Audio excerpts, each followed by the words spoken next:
दरवाज़ा खटखटाने लगा, पर दरवाज़ा खुला ही था। उसने दरवाज़ा खोला और अंदर जाकर सुनीता को आवाज़ देने लगा, लेकिन उनका घर खाली था। अगर आप इस चैनल पर नए हैं तो हमारे चैनल को ज़रूर सब्सक्राइब करें, क्योंकि हम हर हफ्ते नई डरावनी कहानी लाते रहते हैं, और बेल आइकॉन भी दबा दें ताकि हमारे नए वीडियोस आप तक पहुंच सकें। तो आज की कहानी शुरू करते हैं।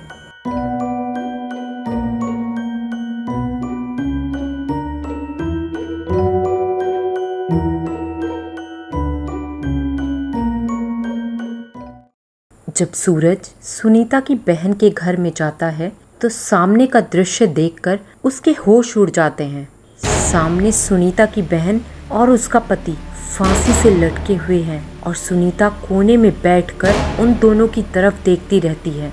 वो सोचता है ये कैसे मुमकिन है, अगर ये यहाँ लटके हैं तो मैं जिनकी गाड़ी में आया वो कौन थे। वो गांव में सुनील को फ़ोन करता है और सारी बातें बता देता है, उसके साथ क्या क्या हो रहा है, और गांव के किसी साधु महाराज के पास जाकर इसका हल निकालने को कहता है। फिर वो पुलिस को फ़ोन करता है और सुनीता की तरफ जाता है। सुनीता शॉक में बैठी रहती है, कुछ भी जवाब नहीं देती। सूरज परेशान हो जाता है कि सुनीता प्रेग्नेंट है और ये सब क्या क्या हो रहा है उसके साथ। पुलिस आकर दोनों डेड बॉडीज़ को उतारते हैं और सुनीता को हॉस्पिटल लेकर जाते हैं। शाम को सूरज सुनीता को घर लेकर जाता है। दिन भर की थकान से सूरज को नींद आ जाती है, लेकिन किसी आवाज़ से वो जाग जाता है और सामने देखता है रोहिणी सुनीता के पास बैठकर रोते हुए उसके पेट पर हाथ फेरती रहती है, और किरण वैसे ही किचन में ज़मीन पर रेंगते हुए आगे आ रहा था और ज़ोर ज़ोर से अजीब सी आवाज़ कर रहा था।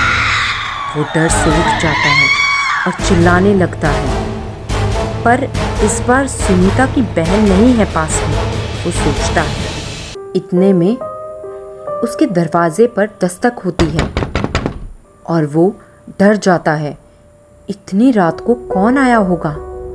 वो डरते हुए दरवाज़ा खोलता है तो सामने एक नौजवान पंडित धोती और कुर्ते में खड़ा होता है, हाथ में रुद्राक्ष की माला, और उसकी आंखों में अलग ही तेज होता है। उसका घर में कदम रखते ही रोहिणी और किरण दोनों भाग जाते हैं। वो कहता है, सूरज, मुझे स्वामी ठाकुरदास जी ने भेजा है तुम्हारे गांव से। कल तुम्हारा भाई सुनील स्वामी जी के आश्रम में आया था तुम्हारे बारे में बात करने के लिए। स्वामी जी खुद ही आने वाले थे, मगर अचानक से उन्हें दूसरी जगह जाना पड़ गया। इसलिए उन्होंने मुझे कहा कि परिस्थिति बहुत खतरनाक है, अभी तुम सूरज के पास जाओ और उसे इस संकट से बचाओ। सूरज उनसे पूछता है, स्वामी जी ये सब क्यों हो रहा है मेरे साथ? ये सब अभी बताना मुश्किल है, पर अब तुम सुरक्षित हो, पंडित ने कहा। चलो, तुम्हें और सुनीता दोनों को गांव चलना होगा जल्द से जल्द, ताकि स्वामी जी इस पर कुछ उपाय कर सकें। कल शाम से अमावस्या शुरू होने वाली है, उससे पहले हमें कुछ उपाय करना होगा, नहीं तो उन काली आत्माओं की शक्ति दुगनी हो जाएगी। सुनीता सो रही होती है। सूरज और उन पंडित के सहायक उठाकर सुनीता को उनकी गाड़ी में रखते हैं और गांव के लिए निकल पड़ते हैं। रास्ते में पंडित सूरज से कहते हैं, मुझे शुरुआत से सारी बातें बताओ। सूरज उन्हें एक एक कर सारी बातें बताने लगता है। पंडित सूरज से पूछते हैं, ये सब सच है ना? तुम कुछ छुपा तो नहीं रहे मुझसे? नहीं नहीं स्वामी जी, मैं कुछ नहीं छुपा रहा, सूरज कहता है। इतने में सूरज को बाहर एक पेड़ पर रोहिणी और किरण फांसी लेकर लटके हुए दिखते हैं और दोनों सूरज को बहुत गुस्से से देखते हैं। सूरज डर जाता है और अचानक आगे रास्ते में एक सफ़ेद कुत्ता उनकी ओर भौंकते हुए उनकी तरफ दौड़ता है। पंडित अपने शिष्य से कहते हैं, गाड़ी रोकना मत, सीधे चलते रहो। वो कुत्ता उनकी गाड़ी के पास आते ही गाड़ी के छत पर कूद जाता है और पीछे मुड़कर देखते ही गायब हो जाता है। सुबह होते ही वो सब गांव पहुंच गए। पंडित ने सूरज और सुनीता को उनके घर छोड़ दिया। सूरज से विधि के लिए तैयार होने के लिए कहा। पंडित आश्रम जाकर सब सामान लेकर आ जाते हैं और अपने शिष्यों से सूरज के घर पर जाकर उसके आंगन में विधि के लिए जगह तैयार करने को कहते हैं। पंडित जी के बताए अनुसार शिष्यों ने सब तैयारियां शुरू कर दी और वहां एक हवन कुंड जलाया। पंडित ने सूरज के लिए मंत्रों से एक सफ़ेद गोल रिंगन तैयार किया और उसे उसमें बैठने के लिए कहा। पंडित ने अपने तंत्रों मंत्रों के साथ पिशाच नाशक विधि शुरू की। सब तरफ धुआं धुआं हो जाता है। सूरज को रिंगन के बाहर सुनीता दिखाई देती है। वो चिल्ला रही थी और उसका पेट बहुत बड़ा हो गया था। उसके मुंह से खून निकल रहा था। सूरज उठने ही वाला था कि उसे पंडित जी ने रोका और कहा, वो सुनीता नहीं है, वो बुरी आत्मा है जो तुम्हें इस रिंगन से बाहर निकालना चाहती है।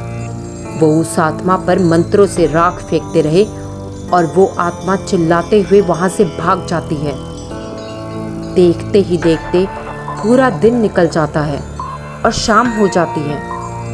सूरज को बाहर निकालने के लिए वो आत्माएं बहुत कोशिश करती हैं, पर पंडित जी के मंत्र उन्हें रोके रखते हैं। रोहिणी और किरण रिंगन के अंदर आने की कोशिश करते हैं और वो सूरज को देखकर गंदी गंदी गालियां देते हैं। शाम होते ही अमावस्या शुरू हो जाती है और उन आत्माओं की शक्ति बहुत बढ़ जाती है। बादल गरज कर जोर से बारिश हो जाती है और हवन कुंड बुझ जाता है। रोहिणी और किरण तेजी से सूरज के ऊपर लपकते हैं और उसकी जान ले लेते हैं। उसका खून बारिश के पानी में बहने लगता है और फिर वो दोनों उसके शव पर बैठकर बहुत जोर जोर से गंदे तरीके से हंसते हैं। आखिरकार हमारा बदला पूरा हुआ, ऐसा कहकर दोनों हंसते रहते हैं और कुछ पल में सूरज की आत्मा बाहर निकलती है और पछताकर बैठ जाती है। पंडित ये सब देखकर हैरान हो जाता है और वो रोहिणी और किरण से पूछता है, ऐसा क्यों किया तुमने? तभी रोहिणी सूरज की आत्मा से कहती है, अब तो सच बता, तूने कैसे हमारी ज़िंदगी बर्बाद कर दी। सूरज बताता है, रोहिणी और वो पहले से ही एक दूसरे से प्यार करते हैं, पर रोहिणी की शादी किरण से हो जाती है। लेकिन शादी के बाद भी हमारे संबंध बने रहते हैं।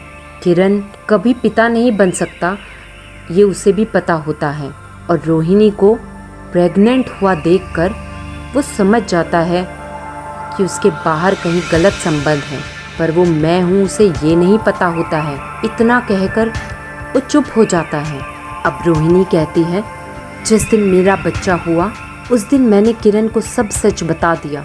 उसने बहुत नाराज़ होकर कहा कि वो आत्महत्या करने जा रहा है, लेकिन उससे पहले मैंने ही खुद को ख़त्म कर दिया और किरण ने भी फांसी लगा ली। मेरा बच्चा जिंदा था पर वो भी मर गया और ये राक्षस ऐसे जी रहा था जैसे कुछ हुआ ही नहीं। आज मेरा बदला पूरा हुआ। आज हमारी आत्मा को शांति मिलेगी और ये राक्षस तड़पेगा। पंडित ने पूरी कहानी सुनी और उन्हें लगा कि जो भी हुआ वो गलत हुआ था, पर आज इंसाफ हो गया। तो दोस्तों, आज ये बदले की कहानी ख़त्म होती है। अगर आपको कहानी अच्छी लगी तो ज़रूर लाइक करें और शेयर भी करें। अगर आपके पास ऐसी कोई कहानियों का अनुभव है तो हमें ज़रूर भेजें। हम आपकी स्टोरी को अपने चैनल पर पब्लिश करेंगे आपके नाम के साथ।